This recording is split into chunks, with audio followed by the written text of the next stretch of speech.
اعوذ باللہ من الشیطان الرجیم بسم اللہ الرحمن الرحیم۔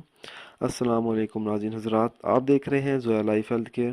اگر کسی کے گھر میں لڑکے یا لڑکی کی طرف سے رشتے کے مسئلے پر کوئی پریشانی ہو، لڑکے یا لڑکی کا رشتہ نہ ملتا ہو اور لڑکی کی عمر بڑھتی جا رہی ہو، تو ایسی صورت میں لڑکی یا لڑکے کو چاہیے کہ وہ یہ عمل کریں۔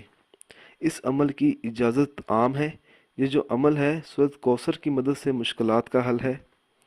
عمل بتانے سے پہلے میری آپ لوگوں سے گزارش ہے دوستو، یہ جو عمل ہے یہ آپ لوگوں نے جائز مقصد کے لیے کرنا ہے، ناجائز مقصد کے لیے یہ عمل ہرگز استعمال نہیں کرنا، ورنہ کوئی فائدہ نہیں ہوگا۔ لڑکا یا لڑکی کو چاہیے ہر نماز کے بعد اول 21 مرتبہ درود پاک پڑھے، پھر ایک مرتبہ سورۃ کوثر کا ورد کر کے اس کے بعد پھر 21 مرتبہ درود پاک پڑھے جب تک مطلوبہ مقصد حاصل نہ ہو۔ اس عمل کو جاری رکھے، انشاءاللہ جلد ہی رشتے کی پریشانی دور ہو جائے گی اور کوئی اچھا سا رشتہ مل جائے گا۔ دوستو، اگر آپ کو ہماری یہ ویڈیو پسند آئی ہے تو اس کو لائک کیجئے اور شیئر کیجئے، ساتھ ہی میرے channel Zoya life health care کو سبسکرائب بھی کیجئے۔ جزاک اللہ۔